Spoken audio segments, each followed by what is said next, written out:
دا کوم د بي جي پي د پارټۍ ترجمان چې دی هغوی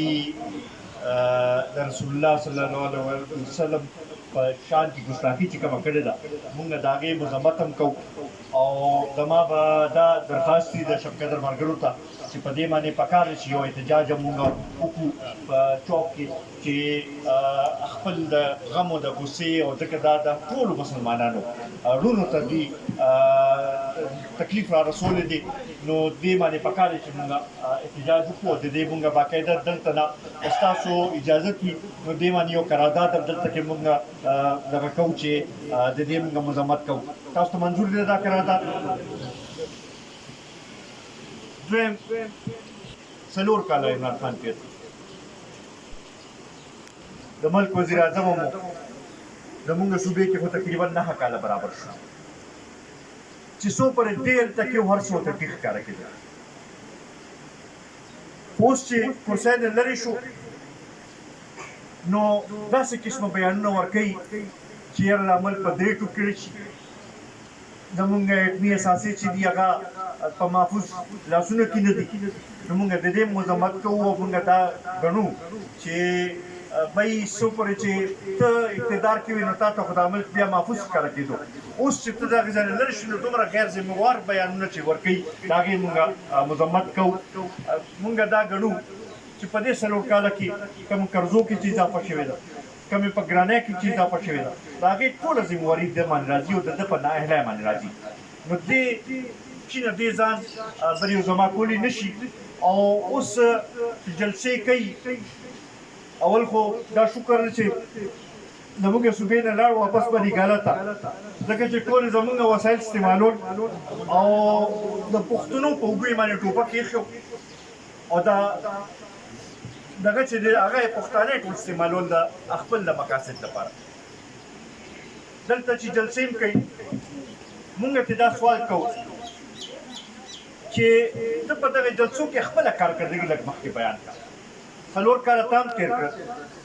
ته دا وایې چې تا دې ملک ته څه وکړل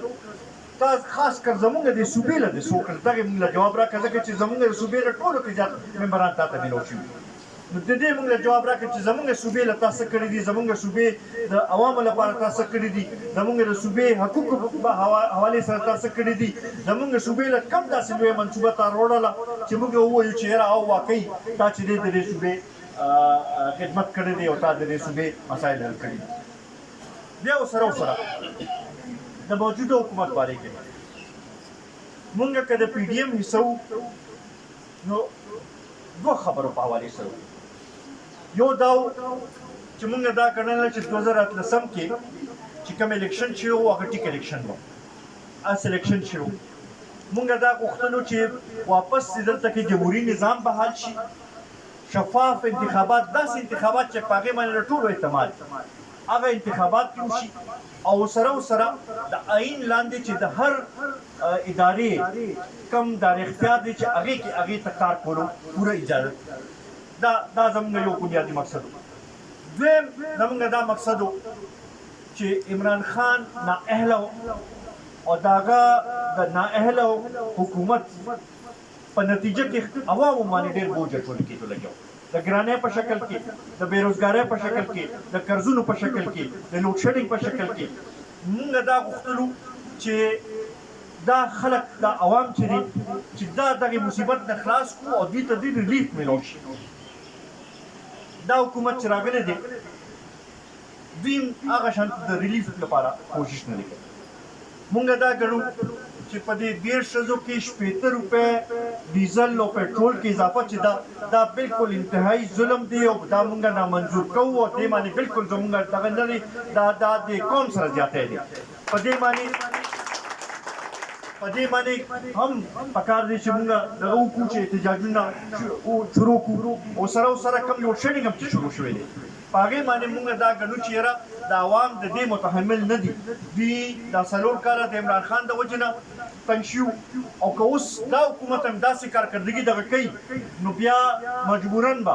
مونږ چې دی خپل خلکو سره به ودرېږو مونږ چې دی مونږ د دې عوامو نمایندګان یو د دې پښتنو نمایندګان یو مونږ د دې مسایلو حل غواړو مونږ غواړو چې د دې مشکلات حل شي دا بیا ضروري نه چې څوک عملته کې ناستي د هغې خلاف په روزو به او د هغې خلاف په احتجاج به کوو.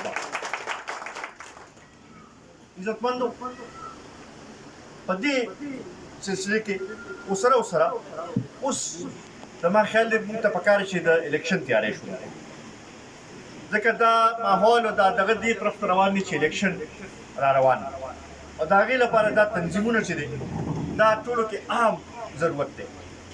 اسدالله حاجي صاحب ناست دی ورکولو په حوالې سره دلته کې د ترقیاتي سکیمونو کولو په حوالې سره د قومي وطن پارټۍ یو خدمات شته او دغه خبرې به موږ خلکو ته راوړو چې بھئی تاسو نن دا نور هم تاسو وکتل او زموږ کارکردګي تاسو کتلې ده، فرق تاسو ته محسوس شوی دی. راپاسې دوباره د ملي رهبر جناب آفتاب احمد خان چیرپو لاس مضبوط کې چې بیا دا علاقه چې دا د ترقۍ په لار روان شي.